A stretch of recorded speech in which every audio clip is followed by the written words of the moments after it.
Hello, welcome to let's cam.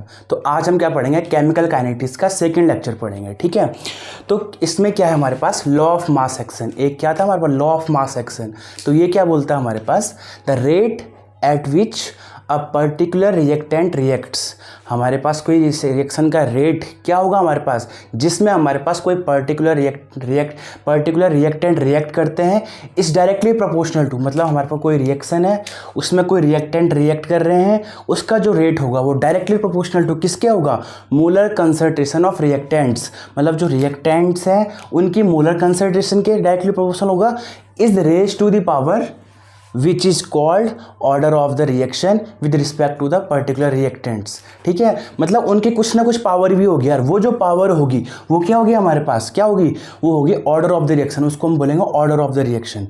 ठीक है, और वो रिस्पेक्ट किसके रिस्पेक्ट में होगी, पर्टिकुलर, मतलब जो रिएक्टेंट रिएक्ट कर रहे हैं उनके रिस्पेक्ट में उनकी ऑर्डर ऑफ द रिएक्शन होगी। ठीक है, तो अगर आप अब तक नहीं समझे तो इसको मैं समझाऊँ अगर डिटेल में। तो माना हमारे पास कोई ए है, उससे बन रहा है हमारे पास प्रोडक्ट पी। हमारे पास कोई रिएक्टेंट ए है, उससे हमारा क्या बन रहा है, पी बन रहा है, प्रोडक्ट बन रहा है हमारे पास। ठीक है, तो इसके लिए जो रेट होगा हमारे पास, इसके लिए जो रेट होगा वो डायरेक्टली प्रोपोर्शनल होगा किसके, जो उसकी मोलर कंसंट्रेशन है। माना इसकी मोलर कंसंट्रेशन क्या है, ए, और इसकी कुछ मोलर कंसंट्रेशन डायरेक्टली प्रोपोर्शनल होगा और reactant is raise to the power, मतलब इसकी कुछ ना कुछ पावर होगी। माना हमने मान लिया इसकी पावर क्या, एन, और जो एन होगा हमारे पास वो क्या होगा, ऑर्डर ऑफ द रिएक्शन होगी। जो एन है हमारे पास, एन क्या है हमारे पास, order of the reaction, order of the reaction. आई बात समझ में। तो लॉ ऑफ मास एक्शन बोलता है अगर हमारे पास कोई रिएक्टेंट रिएक्ट कर रहे हैं तो उनका जो रेट होगा वो डायरेक्टली प्रोपोर्शनल होगा उनकी मोलर कंसंट्रेशन के, और उसकी कुछ ना कुछ पावर होगी, उसके डायरेक्टली प्रोपोर्शनल होगा। और जो पावर होगी वो हमारे पास क्या होगी, ऑर्डर ऑफ द रिएक्शन होगी।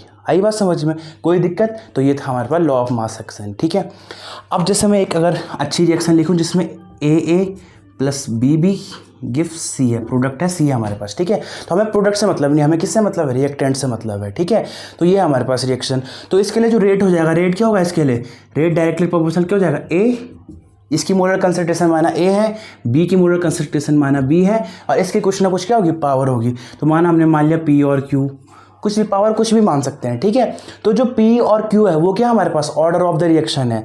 अगर मैं रिएक्टेंट A के लिए बात करूँ तो इसके लिए ऑर्डर है P, अगर B के लिए बात करूँ इसके लिए ऑर्डर है Q। तो ये लिख रखा है respect to the particular reactants. A के लिए हमारे पास P है ऑर्डर, B के लिए क्या है, Q है ऑर्डर। और अब टोटल रिएक्शन की बात करूँ उसके लिए क्या हो जाएगा ऑर्डर, P प्लस Q। तो रिएक्शन के लिए, टोटल रिएक्शन के लिए ऑर्डर है P प्लस Q, A के लिए है P, B के लिए Q। आई बात समझ में। तो ये होता है हमारे पास। और जो P और Q है वो इक्वल हो भी सकते हैं और इक्वल नहीं भी हो सकते, किसके, A और B के। जो इनकी स्टाइक्योमेट्री है, A और इसकी स्टाइक्योमेट्री B है, तो जो P है वो A के इक्वल हो भी सकता है, नहीं भी हो सकता है। Q जो B के इक्वल हो भी सकता है, नहीं भी हो सकता है। तो जो ऑर्डर होती है हमारे रिएक्शन का ऑर्डर होता है वो सारा का सारा क्या हमारे पास, प्रैक्टिकल वैल्यू। अगर हम प्रैक्टिकल करेंगे तभी हमारे पास ऑर्डर निकल पाएगा। आई बात समझ में। हम देख के हम किसी रिएक्शन का ऑर्डर नहीं बता सकते हैं।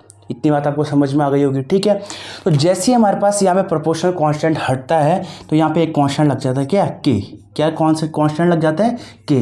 और के क्या होता है हमारे पास, के होता है रेट कांस्टेंट। के क्या होता है, रेट कांस्टेंट होता है। तो आपको इतनी बात आपको समझ में आ गई होगी कि जो हमारा लॉ ऑफ मास एक्शन है क्या बोलता है हमारे पास, और जो रेट होता है उसको हम कैसे लिखते हैं किसी रिएक्शन के लिए, और जो के होता है वो क्या होता है। इतनी बात आपको अच्छे से समझ में आ गई होगी। ठीक है, तो चलिए अब हम एक ऑर्डर को अच्छे से समझ लेते हैं। आपको पता चल गया होगा reaction, order of the reaction क्या होता है। ठीक है, तो ऑर्डर ऑफ द रिएक्शन बताता है क्या हमारे पास, अगर मैं इसी रिएक्शन की बात करूं, अगर हमारे पास जो कंसंट्रेशन है, कंसंट्रेशन हमने चेंज करते गए, रिएक्टेंट की कंसंट्रेशन हम चेंज करते गए और रेट में कुछ भी फ़र्क नहीं पड़ा, हम क्या करते गए, रिएक्टेंट्स की कंसंट्रेशन चेंज करते गए। आई बात समझ में। जैसे हमने पहले 100 ग्राम ले रखा था, फिर 200 ग्राम कर दिया, कुछ मतलब कुछ भी कर सकते हैं। ठीक है, कंसंट्रेशन हम चेंज करते गए। ठीक है, और उसके बाद जो रेट था उसमें कुछ भी चेंज नहीं हुआ, तो इसका मतलब उसका ऑर्डर होगा 0। अगर मैं ऑर्डर की बात करूँ उसका ऑर्डर होगा 0, मतलब n की वैल्यू अगर 0 होगी यहाँ पे, n की वैल्यू क्या होगी 0, तो a to the power a की पावर 0 है, तो 0 का मतलब क्या हो जाएगा, अगर किसी की पावर 0 होती है तो वैल्यू कितनी आती है 1, तो रेट किसके किसके इक्वल हो जाएगी, रेट हो जाएगी किसके इक्वल, k के इक्वल हो जाएगी हमारे पास, क्योंकि इसकी पावर 0 है तो ये 1 आ जाएगा हमारे पास, तो k के इक्वल हो जाएगी। तो मतलब जो रेट है किस पे डिपेंड कर रहा है, सिर्फ और सिर्फ k पे डिपेंड कर रहा है। तो मतलब अगर हम क्या करें, कंसंट्रेशन को चेंज करते रहे, कितना भी चेंज कर दें, ट्वाइस कर दें, थ्राइस कर दें, ठीक है, कितना भी चेंज कर दें हम, हमारे पास रेट में कोई भी फ़र्क नहीं पड़ेगा। तो इसका मतलब जो रेट है जो हमारे पास है ऑर्डर है वो क्या है, 0 ऑर्डर है भाई, ठीक है, आई बात समझ में। तो इसी तरीके से जो ऑर्डर होता है हमारे पास वो क्या बताता है, इफेक्ट बताता है कि अगर हमारे पास ऑर्डर 1 है, 0 है, 2 है, 3 है, तो जो रेट होगा उसमें क्या इफेक्ट पड़ेगा, आई बात समझ में। अगर जैसे मैं माना इसकी ऑर्डर कर दूँ 2, अगर ऑर्डर कर दूँ 2, ठीक है, तो स्टार्टिंग में हमारे पास जैसे हमारे पास क्या था, जो कंसंट्रेशन थी वो ए थी, माना हमारे पास स्टार्टिंग में कंसंट्रेशन कितनी थी, ए थी, और ऑर्डर है हमारे पास 2, कोई दिक्कत इसमें नहीं है। अब हमने क्या करा, जो कंसंट्रेशन को उसको ट्वाइस कर दिया, क्या कर दिया, उसको ट्वाइस कर दिया, तो रेट इक्वल टू मैं इसलिए लिख लेता हूँ के ए की पावर 2, ठीक है, ये पता चल गया होगा आपको। तो अब मैंने क्या करा, जो रेट कर दिया वो ट्वाइस कर दिया, ठीक है, माना इसको मैंने मान लिया R1, ये रेट क्या हमारे पास R1 है, ठीक है।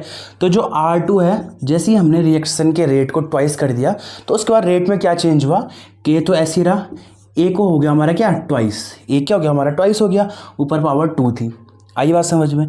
तो इसके बाद क्या हो जाएगा, 2 टू दी पावर क्या यहाँ पे 2 है, तो क्या हो जाएगा हमारे पास 4 हो जाएगा, 4 को हम बाहर लिख देंगे, तो 4 के ए टू दी पावर 2, इतनी बात आ गई होगी समझ में आपको, कोई दिक्कत इसमें।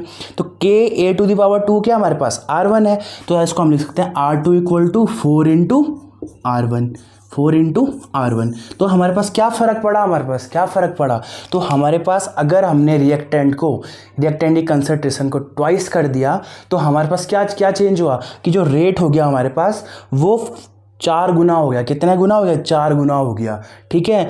तो 4 टाइम बढ़ गया हमारे पास रेट हमारे पास। तो हमारे पास यही बताता है, जो ऑर्डर होता है वो इफ़ेक्ट बताता है। अगर हमारे पास हमने कंसंट्रेशन को जितना बढ़ाया हमारे पास, तो रेट में क्या इफेक्ट पड़ेगा वो कौन बताता है हमारे पास, कौन बताता है, वो बताता है ऑर्डर, रिएक्शन का ऑर्डर वो बताता है कि हमारे पास जो रिएक्शन में है उसके रेट में क्या है कितना चेंज हुआ है। इतनी बात आपको अच्छे से समझ में आ गई होगी कि ऑर्डर ऑफ द रिएक्शन क्या होता है, लॉ ऑफ मास एक्शन क्या होता है, और जो रेट है हम वो कैसे कैसे हम लिखते हैं किसी रिएक्शन के लिए, ठीक है।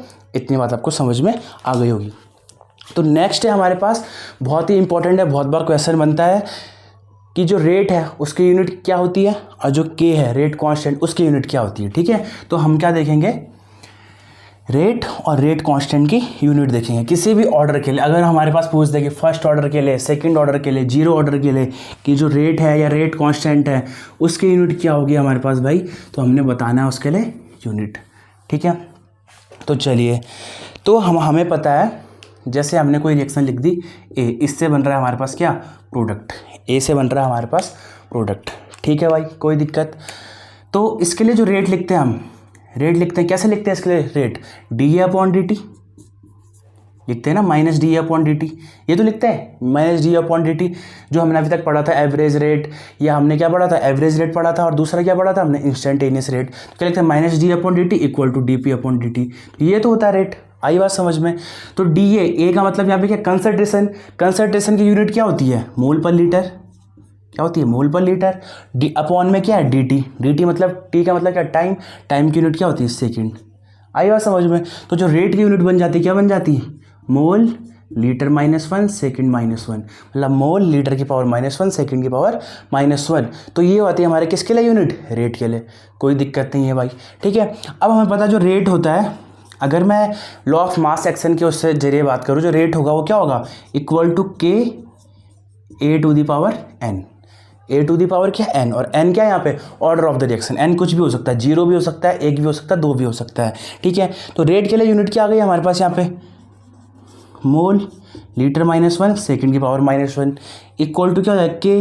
अब हमें पता है ए के लिए यूनिट क्या होती है, मोल पर लीटर, ए क्या है कंसंट्रेशन, हमारा कंसंट्रेशन यूनिट क्या होती है, मोल पर लीटर, इसकी पावर कितनी है भाई, एन, आगे बात समझ में। तो के को हम यहीं पे रखते हैं, मोल पर लीटर वो क्या आ जाएगा, डिवाइड में आ जाएगा। तो के इक्वल टू बन जाएगा हमारे पास मोल पर लीटर, इसको मैं मोल पर लीटर ही लिखता हूँ और ये हो जाएगा सेकेंड की पावर -1 अपॉन जो मोल पर लीटर है इसकी पावर हो जाएगी क्या n, ये डिवाइड में आ गया, कोई दिक्कत इसमें नहीं होगी। ठीक है भाई, तो हमारे पास अगर ये मोल पर लीटर ऊपर जाएगा तो क्या होगा, पावर -1 -n हो जाएगा, और ये पावर ये दोनों इनटू में तो पावर क्या होती है, ऐड हो जाती है, तो हमारे पास क्या हो जाएगा मोल पर लीटर की पावर क्या 1 -n, और ये हो जाएगा सेकंड की पावर -1। तो ये बन जाएगा हमारे पास रेट कांस्टेंट की यूनिट कि k इक्वल टू होता है मोल पर लीटर की पावर 1 -n और सेकंड की पावर -1। तो अगर मैं बात करूँ कि जीरो ऑर्डर के लिए क्या होगी भाई रेट कांस्टेंट की यूनिट, बहुत बार पेपर में आता है, आप ध्यान रखना, ठीक है, बहुत ही इंपॉर्टेंट है। तो अगर मैं बात करूँ जीरो ऑर्डर के लिए रेट कांस्टेंट की यूनिट क्या होगी, तो यहाँ पे n की वैल्यू कितनी हो जाएगी 0, तो क्या हो जाएगा मोल पर लीटर और सेकंड -1, मतलब अगर मैं ढंग से लिखूँ तो मोल की पावर L -1 सेकंड की पावर -1। ठीक है, तो इसको भी ऐसे लिख लेते हैं मोल L की पावर -1 की पावर 1 -n सेकंड की पावर -1। ठीक है, तो जीरो ऑर्डर के लिए क्या हो जाएगा, ये हो जाएगी यूनिट। अगर मैं फर्स्ट ऑर्डर की बात करूँ तो n की वैल्यू क्या हो जाएगी 1, तो 1 -1 0, इसकी पावर 0 तो मतलब 1, तो ये हो जाएगा पर सेकंड। तो यूनिट क्या होती है पर सेकंड या सेकंड की पावर -1। तो ऐसे ही आप किसी भी ऑर्डर के लिए आप k की यूनिट निकाल सकते हो। ठीक है, तो यहाँ से आप ध्यान रखिए ये फॉर्मूला आपको अच्छे से आना चाहिए। ठीक है, अगर ये फॉर्मूला नहीं आता तो आप यहाँ से निकाल भी सकते हो, जरूरी नहीं है कि हमें रटना ही है ये फॉर्मूला। ठीक है, तो आपको यहाँ से आपको पता चल गया होगा रेट कांस्टेंट की यूनिट क्या होती है, ऑर्डर ऑफ द रिएक्शन क्या होता है, हमारे पास लॉ ऑफ मास एक्शन क्या होता है। ठीक है, तो इसको आप अच्छे से नोट करके रखिएगा। ठीक है, इसके रिगार्डिंग कोई भी डाउट हो तो आप मुझे कमेंट बॉक्स में कमेंट करके पूछ सकते हैं। ठीक है, और ये वीडियो जितने ज़्यादा बच्चों तक हो सके उतने ज़्यादा शेयर करें। ठीक है, अब नेक्स्ट वीडियोज़ में पढ़ेंगे क्या, नेक्स्ट वीडियोज़ में बहुत ही इंपॉर्टेंट कॉन्सेप्ट पढ़ने वाले हम, जीरो ऑर्डर रिएक्शन और फर्स्ट ऑर्डर रिएक्शन को डिटेल से पढ़ने वाले हैं। ठीक है, तो मिलते हैं नेक्स्ट वीडियोज़ में, तब तक के लिए धन्यवाद।